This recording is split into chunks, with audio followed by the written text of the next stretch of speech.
अस्सलामुअलैकुम। रात रात का टाइम है, सुबह का टाइम नहीं है। ना चिड़ियाँ चहचहा रही हैं, ना कोई ऊपर आसमान नज़र आ रहा है, और ना ही कोई चील कौवे और चिड़ियाँ और तोते नज़र आ रहे हैं, और ना ही मुझे अपने फूल नज़र आ रहे हैं। इस वक्त शाम के 6:30 बजे हैं। मैं अभी वॉक करके आई हूँ, मगरिब की नमाज़ पढ़ी, फिर उसके बाद मैंने कहा कि आप लोगों से 2 बातें कर लूँ। मैं आई हूँ ना अंदर, तो शाम हो जाती है जब अज़ान के बाद, तो मैंने लगाई हुई है बाहर सोलर लाइट्स, खुद ब खुद ही ऑन हो जाती हैं, रोशनी देती हैं, है ना। इंसानों से अच्छी तो ये सोलर लाइट्स हैं, जिनको पता चल जाता है कि अब रात हो गई है तो हमें जलना है, हमें रोशनी देनी है दूसरों को। ये दूसरों को रोशनी देनी कितनी ज़रूरी होती है ना ज़िंदगी में। कुछ लोग जो हैं तो वो सिर्फ रोशनी लेना चाहते हैं, देना नहीं चाहते। मैं आई तो सामने ही मेरे एक बड़ा सा रबर प्लांट है जो मैंने लगाया हुआ है एक बड़े से गमले में। तो मैंने एक दफ़ा उसके अंदर एक छोटी सी बेल लगा दी। रबर प्लांट का पौधा बहुत शानदार हुआ हुआ था। वो बेल इतनी फैल गई, नीचे नीचे सारी जगह उसने कवर कर ली, और रबर प्लांट की जड़ों को भी अपने घेरे में ले लिया, और वो रबर प्लांट मरना शुरू हो गया। तो जब मैंने गौर किया तो मैंने देखा कि उसके अंदर अंदर अंदर बहुत से बल्ब्स बन गए हैं, जिसने रबर प्लांट को ख़राब कर दिया है।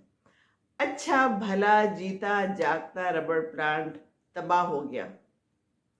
उसने ये नहीं किया कि मैं जो हूँ तो साइड पे ही होके ज़रा जिंदा रह लूँ। नहीं जी, मैं तो अंदर अंदर जाऊंगी, रबड़ प्लांट को तबाह करूंगी, ज़मीन को पूरे को अपने घेरे में ले लूंगी, है ना। इंसान भी ऐसा करता है। बस ये मुझे वैसी सोच आई जब मैं आई। तो आज की वीडियो जो है ना, वो कोई हंसने खेलने वाली नहीं है। अगर आप लोगों का ख्याल है कि आपने कोई हंसना खेलना है या इस वक्त अपना मूड ख़राब नहीं करना, तो आप मेरी वीडियो ना देखें, क्योंकि आज मैं बड़ी सेंटिमेंटल हुई हुई हूँ। ज़िंदगी में कभी कभी बहुत बहुत मुश्किलात आती हैं और इंसान उनसे गुज़रता चला जाता है। मेरी ज़िंदगी में क्या मुश्किलात आई गई, चलती जा रही हैं, ये तो मुझे ही पता है। आपके अंदर जो मुश्किलात हैं और आपके दिल में जो बातें हैं वो आपको ही पता है ना, और किसी को नहीं पता। मैं इस वक्त जिस जगह पे बैठी हुई हूँ ना, यहाँ पे अम्मी का जनाजा रखा हुआ था। अब मई में 4 साल हो जाएंगे अम्मी को गए हुए। मेरे लिए पल पल पल गुजारना बड़ा मुश्किल हो गया है, और हो जाता है माओ के जाने के बाद।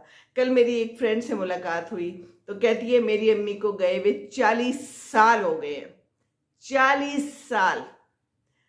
और कहती है कि मुझे वो नहीं भूलती, पल पल याद आती हैं, पल पल उनकी बातें याद आती है। तो कौन ये लोग होते हैं जो आपको कहते हैं कि भूल जाओ, इतना टाइम हो गया भूल जाओ? कैसे हो सकता है। उस दिन मेरी एक फ्रेंड है, तो मैंने उसको फ़ोन किया तो वो हॉस्पिटल गई हुई थी, तो उसकी बेटी ने उठाया। तो कहती है आंटी, अम्मी को हम बहुत कहते हैं कि अपना ख्याल रखें, उनको दूसरों का ज़्यादा ख्याल होता है, तो हम कहते हैं कि आप तो हमारी माँ है ना।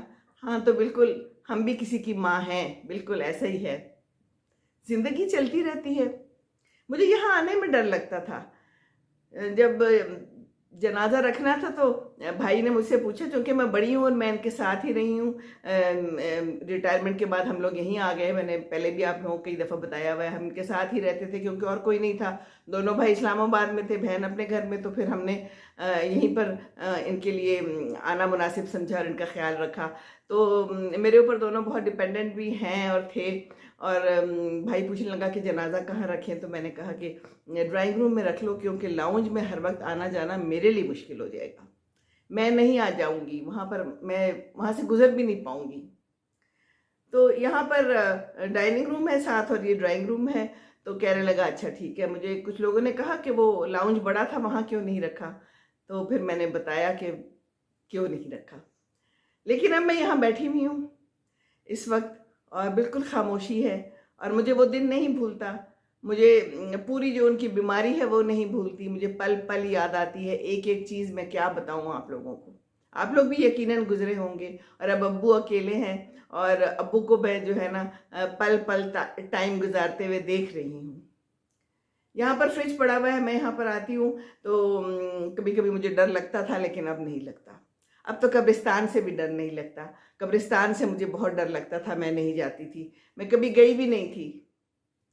सिर्फ एक दफ़ा गई थी अपनी देवरानी के साथ, और उसके बाद बगैर और कभी नहीं गई। लेकिन अब मैं जाती हूँ, वहाँ पर खड़ी होती हूँ, अकेले भी जा सकती हूँ मैं, और अब डर नहीं लगता। अब पता चलता है कि हमने भी यहाँ आना है ना। ज़िंदगी का कोई पता नहीं होता कि किस वक्त किसने चले जाना है।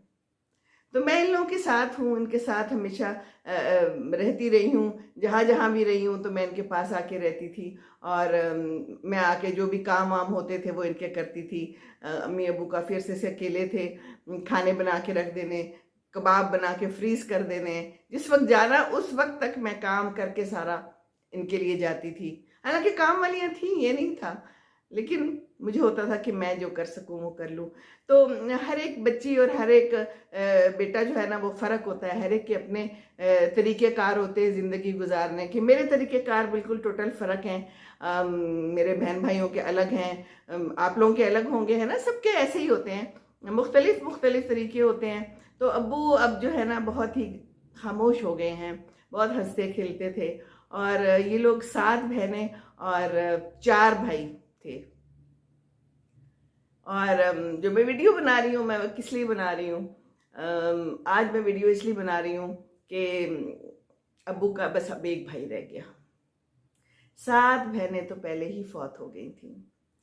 आज अब्बू के छोटे भाई अब्बू से वो फौत हो गए। कुछ अर्सा पहले बाथरूम में गिर गए थे। एक ही हमेशा यही होता है कि बाथरूम में गिर जाएं तो फिर मसला पड़ता है, कोई मसला होता है तो बाथरूम में गिरते हैं और उसके बाद फिर मसला होता है।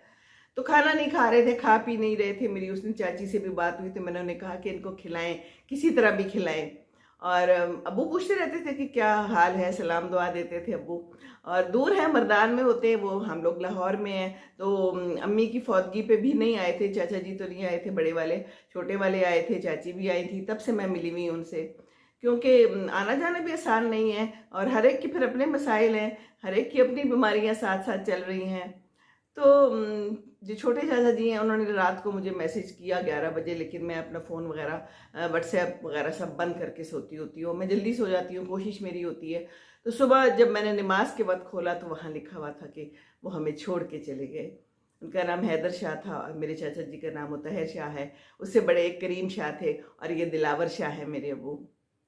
तो एक बात जो है ना मैंने बस शेयर करनी है कि मेरे जो दोनों चाचा जी हैं मर्दान में ही रहते थे, लेकिन आपस में बोलचाल नहीं थी। और मुझे इस बात की बड़ी तकलीफ होती थी। मैं अब्बू को भी कई दफ़ा कहा था ऐसी किसी छोटी सी बात पे, और अब देखिए कि वो छोटे चाचा जी ही मुझे बता रहे हैं कि हैदर शाह दुनिया में नहीं रहे।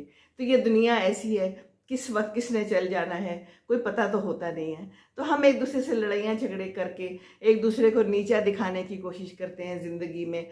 हम चाहते हैं कि उसने इतनी छोटी सी हमारी बात नहीं मानी या हमारी मर्ज़ी के ख़िलाफ़ कुछ कर दिया है, तो हम बस बातचीत बंद कर देते हैं, बदतमीजियाँ करते हैं, दूसरों की इज्जत को अपनी इज्जत नहीं समझते। तो बस चाचा जी बहुत प्यारे हैं, छोटे वाले भी मुझे बहुत प्यारे हैं, और मेरी तो जान है, अब एक ही रह गए हैं। तो फिर हमने आज क्या किया कि हमने ये सोचा, सुबह पहले मैंने कहा कि अब्बू को नाश्ता करने के बाद बताऊंगी, लेकिन फिर मैंने सोचा कि मैं अब्बू को नहीं बताती। सारा कुछ मेरे हाथ में है, क्योंकि मैं अब उनके साथ चुके हूँ और सारे मेरी बात की कदर करते हैं और मेरी बात को वज़न देते हैं, और यही होना भी चाहिए। जो कोई ख्याल रखता है हर वक्त तो फिर वो बड़ा बन जाता है घर का, और मैं जो हूँ ना अब घर की बड़ी हूँ। और फिर मैंने ये फ़ैसला किया कि मैं अब्बू को नहीं बताऊँगी, क्योंकि अम्मी जब फौत हुई थी ना तो उससे कोई 2 महीने पहले उनके बड़े भाई फौत हुए थे। तब भी मैं कहती थी कि ना बताएं, लेकिन इन्होंने कहा कि नहीं बता दें, अब्बू ने कहा, ताकि ये दुआ करें। तो अम्मी ठीक नहीं थी, तो मुझे नज़र आता था कि इनको नहीं बताना चाहिए। तो बुज़ुर्गों को क्या बता के करना है, उनकी तकलीफ़ में इजाफ़ा करना है। बात तो वैसे भी नहीं हो रही और इनको नहीं पता, बस पूछ लेते हैं वो ठीक है। तो मैं कह दूंगी कि अब्बू दुआ करें, बस ज़्यादा पूछते भी नहीं है अब तो। तो अम्मी ने फिर वो टाइम बहुत बुरा गुजारा जब उन्हें पता चल गया कि लाला जी कहते थे उनको कि वो फौत हो गए हैं। और वो नर्स कहती थी कि जब अम्मी बुरे हाल में भी थी और बहुत बीमार थी तो उस वक्त भी वो उन्हीं को याद करती थी, रोती थी। तो मुझसे पूछ रही थी कि नर्स के वो कौन थे, तो मैंने बताया कि उनके भाई थे जो कुछ साल पहले फौत हो गए, इनमें बहुत प्यार था। तो इसीलिए मैंने अब्बू को नहीं बताया। बुजुर्गों को बता के इनको तकलीफ देनी है। तो फिर मेरी बहन आ गई यहाँ पर, भाई तो पिंडी में है, तो वो उधर से मर्दान जनाजे में चला जाएगा, चला गया होगा, या जिस वक्त भी उसको टाइम मिलेगा। और उसके बाद भाई जो दोनों पिंडी उधर हैं, तो फिर इधर नहीं आ पाएंगे। तो फिर बहन को बुलाया मैंने, खाला आ गई, हम लोग बाहर बैठे, इनको नहीं बताया, लेकिन हमने इनके साथ टाइम स्पेंड किया, इनसे अच्छी बातें की, और इनको खुश करने की कोशिश की, चीयर अप कोशिश की हमने। देखिए ये भी एक मेरा काम है, बड़ी बेटी का काम है। मुझे कहने लगे कि अच्छा फिर मुझे ना कब्रिस्तान भी जाना है, अम्मी के पास बहुत इनको जाना पसंद है। तो मैंने कहा कि अच्छा वो कल ले चलूँगी, आप कहें तो मैं अभी ले जाती हूँ। कहते हैं नहीं। तो वो बहन को भी कहा, तो बहन कहती है कि नहीं मैं तो नहीं कल आ सकूँगी। तो वो कहते हैं क्यों? तो अब ये बात है कि मैं हूँ तो मैं तो कभी उन्हें इनकार नहीं करती किसी भी चीज़ पे। मुझे जब कहते हैं ना, तो फिर ये प्यार मोहब्बत तो चाहिए होता है ना। अगर हमने लिया हुआ है, हमने सिर्फ क्या लेते ही रहना है, हमने देना नहीं है कुछ, हमने देना भी है ना। तो इतना इन्होंने हमें प्यार दिया हुआ है, इतना प्यार दिया हुआ है, हर बात मानी हुई है, तो हम इनके लिए जो चाहें वो करें तो वो भी कम है। तो बस मैं हैरान होती हूँ, मैं कहती हूँ ज़िंदगी कैसी है, हैरान हूँ ज़िंदगी, तुझसे नाराज़ नहीं हूँ ज़िंदगी, पर हैरान ज़रूर हूँ कि क्या हो जाता है। ऐसी ऐसी बातें और ऐसे ऐसे वाक़यात रोज़ बरोज़ आते चले जाते हैं कि इंसान जो है ना वो सोचता है कि अच्छा ये भी होना था। इंसान सोचता है कि हाँ जाना है, हमने मरना है, लेकिन हम उसके लिए तैयार नहीं होते, हम प्रिपेयर्ड नहीं होते। हम कहते हैं नहीं अभी ये बाकी सारे जा रहे हैं, इनको जाने दो, हमने थोड़ी जाना है, हमने तो इधर ही रहना है, हमारे साथ क्या होने वाला है, हमारे साथ कुछ नहीं हो सकता। इंसान है ना, नाशुक्रा है। तो बस यही बातें हैं, आप लोग के साथ भी बड़ा कुछ होता होगा, है ना। तो बेटा मेरा जो है वो मियाँ वाली गया हुआ था जहाज़ लेके, वो तो वहाँ है, और जो भाई दोनों हैं वो उधर हैं, और जनाब जो हैं बाकी लोग वो अपनी अम्मी अब्बू की तरफ गए हुए हैं, वो जी उधर हैं। बस तो मैं इस वक्त अकेली हूँ एक तरह से। अब्बू हैं, अब्बू का साथ है, और बाकी ये कि मैंने कहा कि मैं आपसे आज का दिन शेयर कर लूं कि कभी कभी एक बड़े इंसान पे ऐसे ऐसे बोझ आ जाते हैं और ऐसी ऐसी बातें करनी पड़ सकती है। मैं नहीं जा सकती, मेरा सुबह 5 बजे दिल कर रहा था कि मैं अभी बस में बैठूं या किसी तरह भी मैं मर्दान चली जाऊं।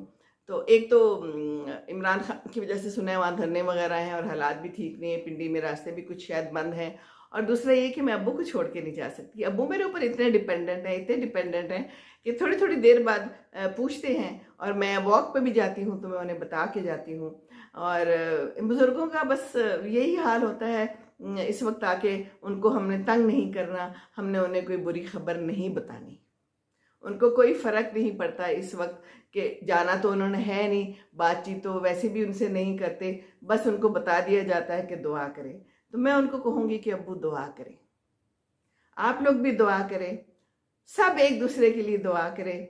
ऐसा टाइम आता है कभी कभी इंसान की ज़िंदगी में कि ये जो गैर होते हैं ना सारे, ये ऐसे अपने बन जाते हैं। आप लोगों का प्यार, मैं कहती हूँ कि मैं इस वक्त अकेली हूँ और बच्चे बाहर चले गए हैं, तो एक अकेलापन सा आ गया है, पास कोई नहीं होता उस तरह से। तो आप लोग देखिए अल्लाह ताला ने मुझे कैसी नेमत दे दी है, ये देखिए अल्लाह के काम अल्लाह ही जानता है। मैंने आप लोगों से बातचीत शुरू कर दी और आप लोगों ने मुझे इतना प्यार दिया, आप लोग मुझे इतने प्यारे कमेंट्स देते हैं, कभी कोई बुरा कमेंट नहीं देते, मेरी बात मानते हैं और मुझे हमेशा कहते हैं कि आप ठीक कहती हैं, अगरचे मैं ठीक ना भी कह रही हूँ। लेकिन ये तजुर्बे हैं सारी ज़िंदगी के। ज़िंदगी के तजुर्बे जो है ना, ये ज़िंदगी गुजारने के साथ ही आते हैं। माँ बनने के बाद आते हैं, बेटी बनने के बाद आते हैं, बीवी बनने के बाद, दादी बनने के बाद या सास बनने के बाद ही आते हैं। ये तजुर्बे हैं जिंदगी के, ये रिश्ते तजुर्बे हैं। तो बात यह है कि सिला रहमी करना चाहिए, कतई रहमी नहीं करना चाहिए। क्या पता किस वक्त किसने चले जाना है और हम नाराजगियां पाल लेते हैं, तो नाराजगियां फिर बाद में क्या करेंगी। अगर इंसान चला जाए तो आपने उससे माफ़ी भी ना मांगी हो तो दिल कैसा रहेगा। तो माफ़ी मांग लें, माफ़ कर दें, और बस आज की यही बात। बातें तो बहुत सी हो सकती हैं, लेकिन फिर आप लोग कितनी कुछ सुन सकते हैं, है ना। बस बात यह है कि कभी कभी इंसान संजीदा भी होता है, कभी कभी हंसता खेलता है, और ज़िंदगी ही ऐसी है, और ज़िंदगी आपको हैरान करती चली जाएगी और आप हैरान होते चले जाएंगे। कभी भागते दौड़ते होंगे, कभी बैठे बिठाए टांग खराब हो जाएगी, आंख खराब हो जाएगी, या कहीं पर कोई कैंसर निकल आएगा, या कोई हार्ट का मरज हो जाएगा, या फिर दिमाग को कुछ हो जाएगा, है ना, या बाजू ही गिर जाएंगे तो टूट जाएगा। मेरी एक फ्रेंड है, आराम से गुजर रही थी और गिर गई, स्लिप हो गई, और उसकी सारी जो है ना, यहाँ से 2 जगहों से उसका बाजू टूट गया। तो किसी वक्त कुछ भी हो सकता है। तो एक तो हमें तैयारी करते रहना चाहिए कि हमने अल्लाह के पास जाना है और हमें हिसाब देना है। तो सिला रहमी कीजिए, सिला रहमी कीजिए। इस्लाम में है कि सिला रहमी करें, पता किसी का कुछ नहीं। तो बुजुर्गों का ख्याल रखें। ये यादें हैं जो मैं आपके साथ शेयर कर रही हूँ।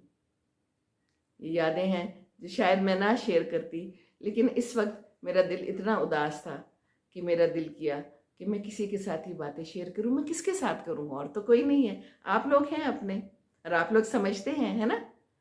तो बस दूसरों के साथ खुशी के साथ रहें, सिला रहमी के साथ रहें। आज की यही बात, और दुआओं में याद रखिए मेरे चचा को भी, मेरी अम्मी को भी, मेरे अब्बू को भी, मेरे सारे बच्चों को, मेरे बहन भाइयों को, मेरी पूरी फैमिली को। अल्लाह आपको खुश रखे, जहाँ रहें खुश रहें। अस्सलाम वालेकुम वरहमतुल्लाहि वबरकातुहू।